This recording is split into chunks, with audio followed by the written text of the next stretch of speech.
வணக்கம், நான் உங்கள் ஸ்ரீமதி தர்ஷினி, நியூட்ரிஷனிஸ்ட். இன்றைக்கி நம்ம இந்த வீடியோவில் சுகர் பேஷண்ட், டயபெட்டிஸ் இருக்கிறவங்க எந்த மாதிரியான உணவு முறைகளை எடுத்துக்கணுன்றதை பற்றி நம்ம பார்க்க போகிறோம். அதுக்கு முன்னாடி டயபெட்டிஸ் எதனால் வருது, அந்த காரணங்களை ஃபஸ்ட்டு நம்ம தெரிஞ்சுக்கலாம். நம்மளுடைய லைஃப் ஸ்டைல் மாடிஃபிகேஷன், இப்போ வளர்ந்து வர இந்த காலகட்டத்தில் நம்மளுடைய லைஃப் ஸ்டைல் மாடிஃபிகேஷன் இருக்கிறதுனால அதற்கேற்ற உணவு முறைகளை நம்ம எடுத்துகிட்ருக்குறோம். நல்லதுன்னு நினச்சி சாப்பிட்ற உணவே இப்போ பார்த்திங்கன்னா நிறைய கலப்படம் இருக்குது. இந்த மாதிரியான காரணங்கள் ஜெனட்டிக்காகவும் நம்மளுக்கு டயபெட்டிஸ் வர்றதுக்கு வாய்ப்பு அதிகமாக இருக்குது. ஹைப்பர் டென்ஷன், ரொம்ப ஸ்ட்ரெஸ் அதிகமாகிறதுனால அவங்களுக்கு டயபெட்டிஸ் வரவும் வாய்ப்பு காரணம் அதிகமாக இருக்குது. ஏஜ் ஃபேக்டர்ஸ் இருக்குது. ஒபெசிட்டி வெயிட் அதிகமாகிட்டே போகிறாங்க, அவங்களுடைய அவங்களுடைய ஹைட்டுக்கு ஏற்ற வெயிட்டை கரெக்டாக மெயின்டைன் பண்ணலை அப்படின்னாலும் ஒரு சர்டன் ஏஜுக்கு அப்புறம் டயபெட்டிஸ் வரும். இன்னொன்று பார்த்தீங்கன்னா சம் மெடிகேஷன்ஸ், இப்போ ஸ்டெராய்ட் டேப்லெட்ஸ்லாம் எடுத்துகிட்ருக்குறாங்க அப்படின்னா அவங்களுடைய பாடியில் குளுக்கோஸ் கண்டென்ட் இன்க்ரீஸ் ஆகிட்டு அவங்களுக்கும் டயபெட்டிஸ் வர்றதுக்கு வாய்ப்பு இருக்குது. இந்த மாதிரியான பல்வேறு காரணங்கள் டயபெட்டிஸ் வர்றதுக்கு மெயின் ரீசனாக இருக்குது. அது மட்டும் இல்லாமல் சரியான தூக்கம் சரியாக இல்லை ஒரு நபருக்கு அப்படின்னா அவங்களுக்கும் டயபெட்டிஸ் வரும். ஸ்ட்ரெஸ் அதிகமாகும், கேஸ்ட்ரைட்டிஸ் ஃபார்ம் ஆகும், சரியாக அவங்களுடைய ஃபுட்டை கரெக்டாக எடுத்துக்க மாட்டாங்க. இதனாலேயே கூட பார்த்திங்கன்னா அவங்களுடைய லைஃப் ஸ்டைல் சேஞ்ச் ஆகிறதுனால, ஸ்லீப்பிங் டிஸ்டர்பன்ஸ் இருக்கிறதுனால கூட டயபெட்டிஸ் வரும். இப்போ காரணங்களை நம்ம தெரிஞ்சுக்கிட்டோம். அடுத்து நம்மளுடைய அறிகுறிகள் தெரிஞ்சுக்கலாம். இப்போ டயபெட்டிஸ் இருக்குது, இதை நம்ம எப்படி தெரிஞ்சுக்கலான்னா சில அறிகுறிகள் வச்சு நம்ம இதை தெரிஞ்சுக்க முடியும். இப்போ சுகர் லோ ஆகுது, ஒரு 70 கீழே சுகர் போகுது, ஒரு 60, 50, 54 இந்த மாதிரி சுகர் போகும்போது நம்மளுக்கு சிம்டம்ஸ் இருக்கும்.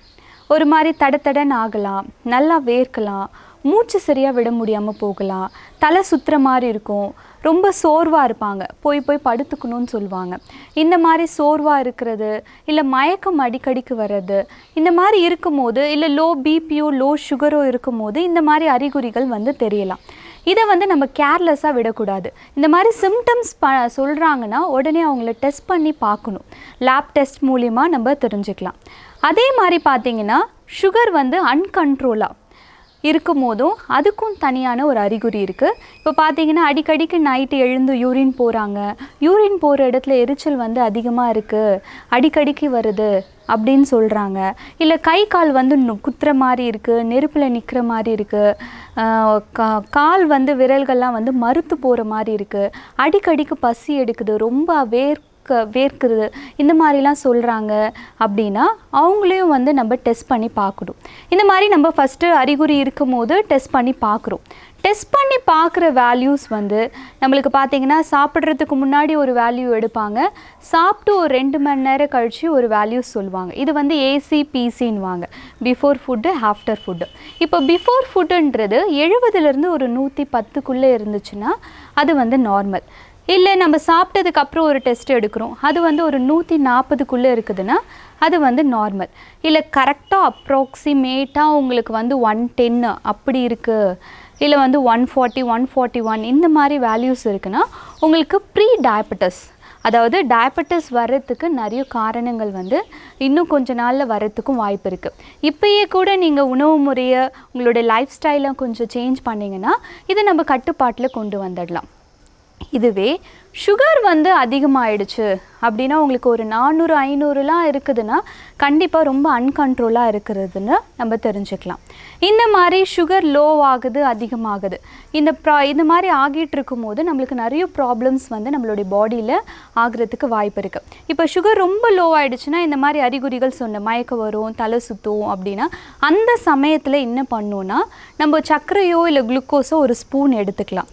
இப்போ வெளியே கடைக்கு போகிறீங்க, இல்லை பைக் ஓட்டிகிட்டு போயிட்டுருக்கீங்க அப்படின்னா கண்டிப்பாக உங்களுடைய பேக்கெட்டில் ஒரு சாக்லேட் எப்பயுமே இருக்கணும்.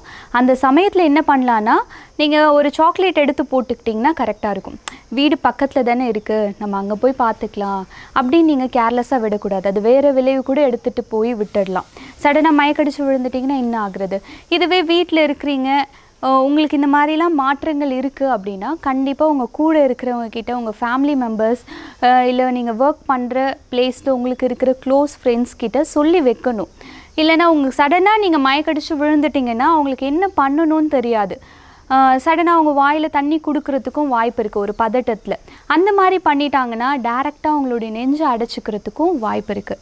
அதனால் இந்த மாதிரி லோ பிபியோ லோ சுகரோ இருக்கிறவங்க மயக்கடிச்சு விழுந்துட்டா ஃபஸ்ட்டு அவங்கள தண்ணி தெளித்து எழுப்பணும். அப்படியும் எழுந்துக்கலைன்னா அவங்களுடைய பல்லோட அந்த கம்ஸை சுற்றி சர்க்கரையை அரைச்சிட்டோ இல்லை குளுக்கோஸையோ நல்லா அப்ளை பண்ணி விட்டுட்டே உடனே அவங்கள ஹாஸ்பிட்டலுக்கு கூட்டிகிட்டு வர பார்க்கணும். நடு வழியிலேயே கூட அவங்க எழுந்துடலாம். நீங்கள் எதுவுமே பண்ணாமல், ஒரு ஃபஸ்ட் எய்டும் பண்ணாமல் ரொம்ப லேட்டாக அவங்கள கூட்டிகிட்டு வரீங்கன்னா அது அவங்கள கோமா ஸ்டேஜுக்கு கொண்டு போகிறதுக்கு கூட வாய்ப்பு இருக்குது. அதனால் ரொம்பவும் சுகர் லோவும் ஆகக்கூடாது, அதையும் கொஞ்சம் பார்த்துக்கோங்க. அதே மாதிரி அன்கண்ட்ரோல், இப்போ 400 500லாம் இருக்குதுன்னா ரொம்ப அதிகமாக இருக்குதுன்னு அர்த்தம்.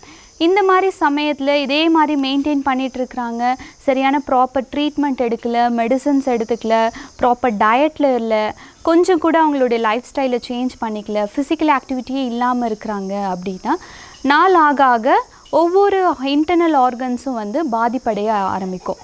ஃபஸ்ட்டு பார்த்திங்கன்னா கணைய பாதிப்புனால்தான் நம்மளுக்கு டயபெட்டிஸே வந்திருக்கு. அதை தாண்டி நம்மளுக்கு ஒரு கல்லீரல் பாதிப்பு வரலாம், இல்லை சிறுநீரக பாதிப்பு வரலாம், இல்லை கால் நரம்பில் உணர்ச்சி இல்லாமல் போகலாம், இருதயத்தில் அடைப்பு ஏற்படலாம், மூளைக்கு போகிற நரம்பில் பாதிப்படையலாம். இந்த மாதிரி பாதிப்புகள் அதிகமாயிட்டே போகுமே தவிர அதை நம்ம கட்டுப்பாட்டில் கொண்டு வந்தால் மட்டும்தான் இந்த மாதிரி பாதிப்புகள்லேருந்து நம்ம தவிர்க்க முடியும். சரி, இப்போ உங்களுக்கு அறிகுறிகள் பாதிப்புகள் பற்றி நான் உங்களுக்கு எக்ஸ்பிளைன் பண்ணியிருந்தேன்.